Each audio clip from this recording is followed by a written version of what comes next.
Hi guys, welcome back. Today I wanted to talk about something that's been a really big part of my recovery and something that's really important in recovering from an eating disorder. And that's identifying what your eating disorder thoughts are. A lot of the time these thoughts seem to be really believable, and it's just a way of thinking that you've thought for so long that everything just becomes normal. So I don't know, having to know the calories of everything, that just becomes normal. Weighing yourself every day, that number becomes normal. Knowing what what you allow yourself to do, and how you cope with different things. All those things, it just becomes your normal life when you think that way for so long. So a big part of my recovery anyway, and what I was working on with my psychologist outside of the hospital, right now, I was working on it for a bit, and as well as that's a big part of what I learned in the hospital and in treatment, is learning to identify those thoughts. And once you identify those thoughts too, it's not just a matter of it's good that you're recognizing that those thoughts aren't proper, but then you have to come up with an explanation, I guess, a good comeback to that thought, and why you shouldn't be thinking that way, or why you shouldn't be doing something. And I find it's not good enough to just give a simple answer, I don't know,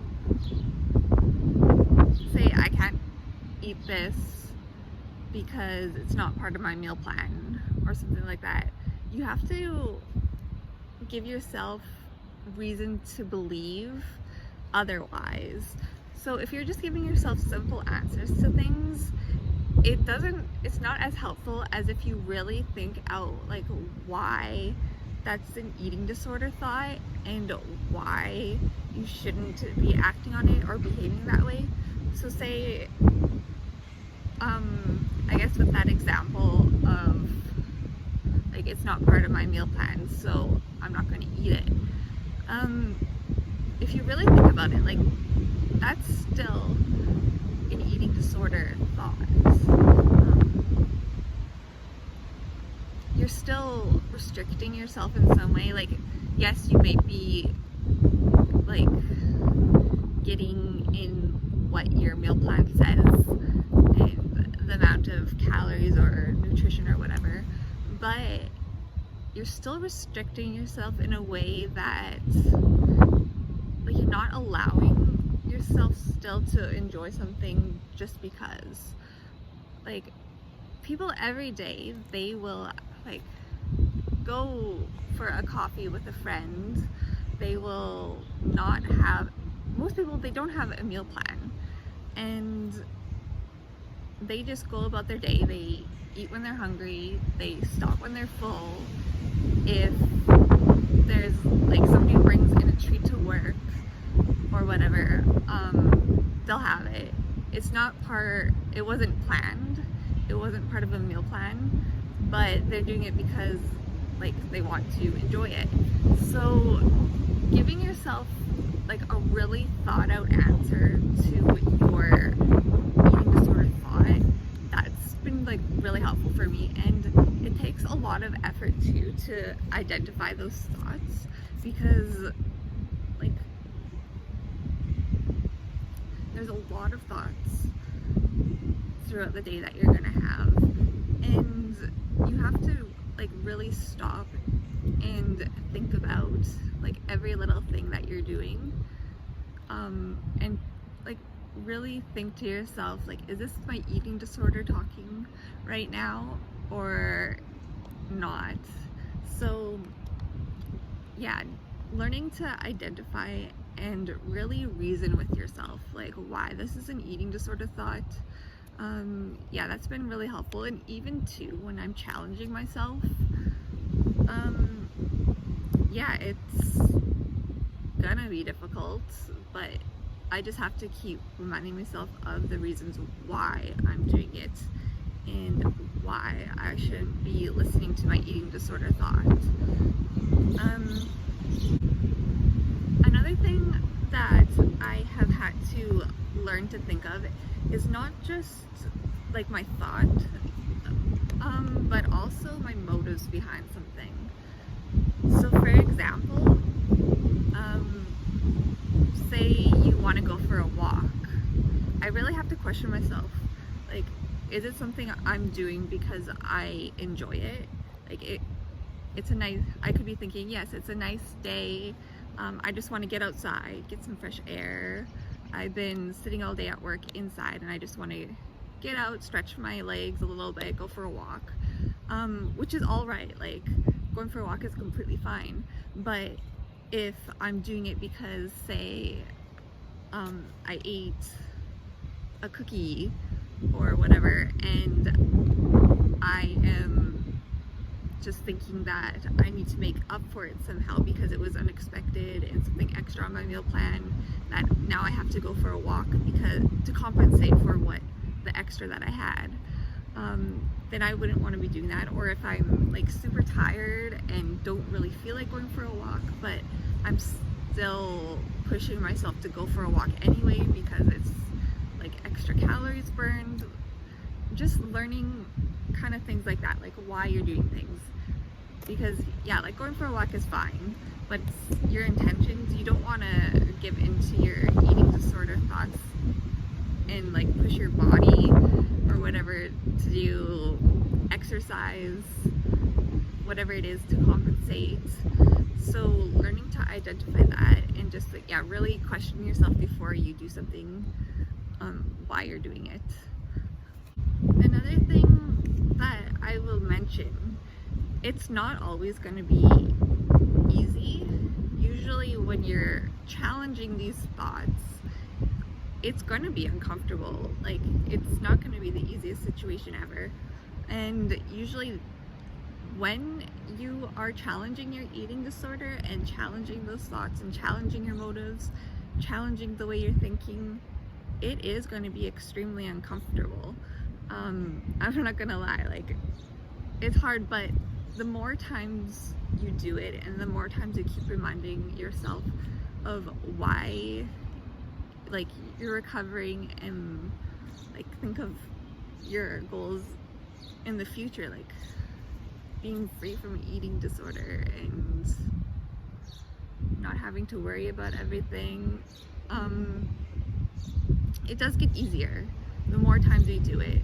And that's the most important thing. Just continue to remind yourself, continue to like challenge your thoughts, challenge your actions, and yeah, it'll just get easier and easier every time you do it. If you just do it once, and think that it's too hard, so you're not going to try it again. Like, it's never going to get easy if you don't keep trying. It's just like riding a bike. It's gonna take practice. So the more times you like practice, go out on your bike, it's gonna get easier and it'll just become second nature to you. And that's kind of like when you're challenging your eating disorder as well. The more times you do it, the easier it's gonna get, and it's just gonna be like second nature to you. Soon you're not going to have those thoughts. It'll just be, you'll be thinking properly, and yeah, you won't have that distorted view anymore. You might not completely be free from it. I feel that somebody with an eating disorder, like, they're always going to have those thoughts in the back of their mind, but it's what you do about those thoughts and not act on them that is the most important thing, and learning to cope with it. And another thing is to, once you start challenging yourself and changing your way of thinking, because it's going to be so uncomfortable, and using your eating disorder behaviors is what you used before in the past to cope with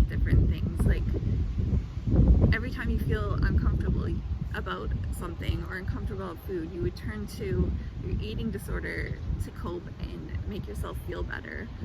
Well, now that you're not doing that anymore, you're gonna have to find another way to cope. So that's really important, finding what a coping strategy that works best for you. Saskatchewan, the windy province. So things that you could do in replacement as a coping strategy is things like you could paint, you could draw, you could listen to music, you could read a book, watch a movie. There's lots of things you could. For me, I like listening to music. I think I mentioned that in a couple other videos. That's my way to cope. I'll just turn on some music. It kind of clears my mind, or I will talk to someone. And when you find, or when you develop these new coping skills, you'll find that you start to begin to, and once you've learn your new coping skills, then I find that you start to learn yourself and learn your new identity. Before, even for me, my identity was my eating disorder, and that's all I knew. That's what I feel like everybody knew, I was my eating disorder. But when you lose those thoughts, lose those coping strategies, or lose those bad habits, you start to rediscover yourself as your own person, separate from your eating disorder. And I think that's really important too, because you aren't your eating disorder. You have your own personality, you have your own life, and an eating disorder, it just robbed you of all that, and it's not really you as a person. It's not why, I don't know. Yeah, then you learn to separate yourself from the illness, which, yeah. For me also, and I'm not sure if, I think a lot of people could probably relate to it too. Also, once you start losing your eating disorder and finding new ways to cope and whatever, you start to get all these other emotions that you never realized you had before. And yeah, once you get all these, you'll start experiencing all these other emotions, and it can be really confusing. And that's what I found, with an eating disorder, you're so focused on that you don't really learn how to feel. So once you lose it, then yeah, you get flooded with all these new emotions where it's how do I even handle it?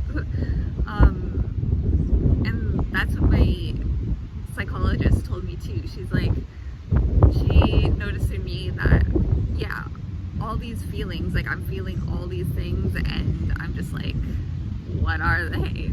And we're learning to identify them, why I'm feeling that way and how to manage those emotions.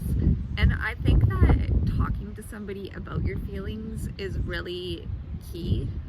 It's really important. That way then you can learn how to express yourself and kind of work through your feelings, whether it's somebody that you trust and can talk to, a really close friend or a family member, or working it out with a psychologist, a counselor, therapist.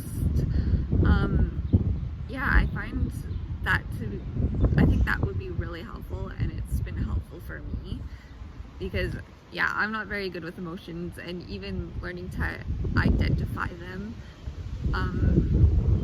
was really tricky for me because I didn't know what I was feeling. So the first step is learning what am I feeling? What is this weird feeling I'm feeling? I don't know. That my nose says I don't know how to put it, but so yeah, you get a lot of feelings back, emotions, you get your identity back, and without like your whole time consuming or being consumed by your eating disorder, you find that, or I find anyway, that I have a lot more time to discover myself. And I don't know, maybe like you can try something that you've always wanted to do. I don't know, like you could do whatever. Eating disorders, they take up so much of your time, and without it, like you can really discover the inner person that you are and what you really enjoy doing and what you're really passionate about. So yeah, that's all that I wanted to talk about to you guys today. Just yeah, how important it is to identify those eating disorder thoughts and really like analyze them and like make a conscious effort of identifying them and establishing a new way of thinking. But anyways, my lunch break is just about up and I have to go back to work, but I will see you guys later. Bye.